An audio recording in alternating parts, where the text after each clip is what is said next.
तर पहा, आज आपण वचन हा घटक पाहणार आहोत.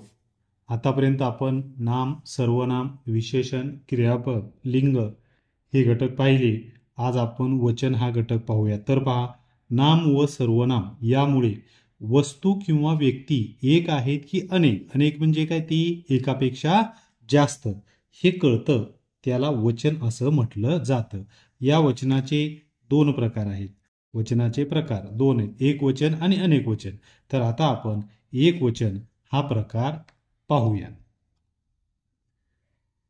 वस्तूच्या नामावरून एका वस्तूचा, बघा काय म्हटलंय, एका वस्तूचा उल्लेख होत असेल तर ते त्या शब्दाचे एक वचन असते. एकाच वस्तूचा उल्लेख होत असेल तर ते एक वचन असते.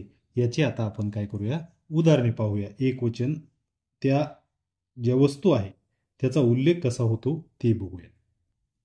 वही हे जर पाहिलं तर आपण याचं जर वाक्य केलं, दादाजवळ वही आहे, तर मग या ठिकाणी काय होतं, एकाच वस्तूचा उल्लेख या ठिकाणी होतो. त्यामुळं वही हे एक वचनी आहे. अजून बघा, घर, मासा, इमारत, म्हणजे या नावावरून एकाच वस्तूचा उल्लेख होतो, बोध होतो, म्हणून ही सर्व एकवचनी आहेत. आता पाहूया अनेक वचन. अनेक वचन वस्तूच्या नामावरून अनेक वस्तूंचा उल्लेख होत असेल तर त्या शब्दाचे अनेक वचन असते. उदाहरणार्थ या ठिकाणी आपण वहीचं उदाहरण पाहिलं. या ठिकाणी आपण वह्या पाहूया. वह्या, बघा, वह्या, इथंच तेच उदाहरण जर घेतलं, बघा, दादाजवळ वह्या आहेत, वह्या. मग वही हे एक वचन आहे, तर वह्या हे काय आहे, अनेक वचन आहे. आता याचप्रमाणे घराचं, घरे, अनेक वचन घरे. एक असेल तर आपण काय म्हणतो, घर. अनेक असेल तर घरे म्हणतो. मासे, एक असेल तर आपण मासा म्हणतो, अनेक असेल तर मासे. इमारत, इमारती. त्याचप्रमाणे आता म्हणजे या ठिकाणी एवढं मात्र आपण लक्षात ठेवायची गोष्ट, की काय गोष्ट लक्षात ठेवायची आपण, पहा, फक्त एक असेल तर ते एक वचन असतं आणि अनेक असेल तर ते अनेक वचन असतं. मग अशी या ठिकाणी जर दिसलं नसेल तर हे आपण लिहिलं, वह्या, दादाजवळ वह्या आहेत, घर, घरे, मासा, मासे. म्हणजे एवढं आपण लक्षात ठेवायचं की एका वस्तूचा बोध झाला तर ते एक वचन, अनेकचा झाला तर अनेक वचन. म्हणजे आता या ठिकाणी आपल्याला लक्षात आलंच असेल की घर, एक घर असेल तर आपण घरच म्हणतो, पण जास्त जर त्या ठिकाणी घरं असतील तर आपण काय म्हणतो, आपण घर किंवा घरे. किंवा मासा, एकच मासा असेल तर मासा म्हणतो, पण जास्त मासे असतील टोपलीत तर मासे म्हणतो की नाही. वही, आपल्याकडे जर एक वही असेल तर आपण वही म्हणतो, पण आपल्याकडे जास्त असतील तर काय म्हणतो आपण, वह्या. म्हणजे एक असेल तर एक वचन, अनेक जास्त असतील तर अनेक वचन. आणि लक्षात ठेवा, आदरणीय व्यक्तींचा उल्लेख नेहमी अनेक वचनी केला जातो. उदाहरणार्थ बाबा, काका, गांधीजी.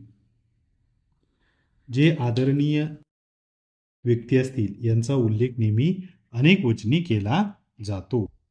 काही ठिकाणी बघा, दोन्ही वचनातील म्हणजे एक वचनातील पण आणि अनेक वचनातील पण रूप सारखेच असतात काही शब्दामध्ये. मग असे काही शब्द या ठिकाणी आता आपण पाहूया, म्हणजे असतात.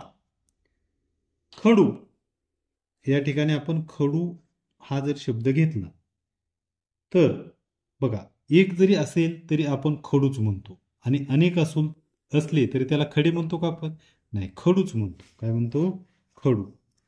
त्यानंतर साधू, एक असेल तरी साधूच म्हणतो, अनेक असेल तरी शाळा. आपली शाळा, शाळा हा शब्द आहे, एक असला तरी शाळाच म्हणतो, आणि अनेक जरी शाळा असल्या तरी आपण काय म्हणतो, शाळाच म्हणतो.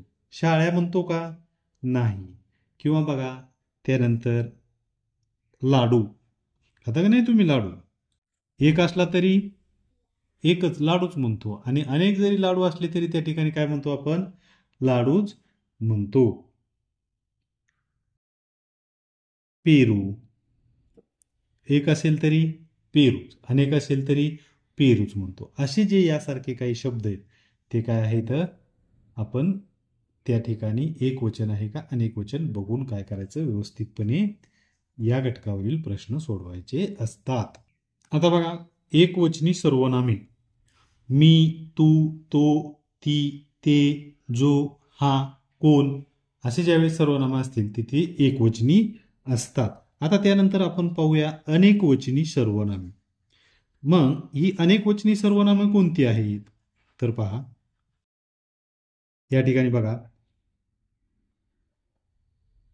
तुम्ही आपण जर म्हणलं तर तुम्ही म्हटल्यावर त्या ठिकाणी एक जण असणार आहे का? अनेक जण असणार आहे. त्यामुळे हे अनेकवचनी सर्वनाम आहेत. आम्ही,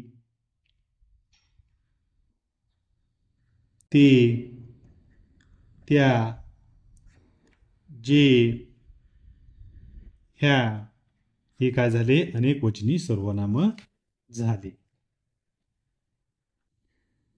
सर्वात महत्वाची गोष्ट काय लक्षात ठेवायचंय? एकच वस्तू असेल तर ते एक वचन असतं, आणि जास्त वस्तू असतील तर ते अनेक वचन असतं. आलं लक्षामध्ये?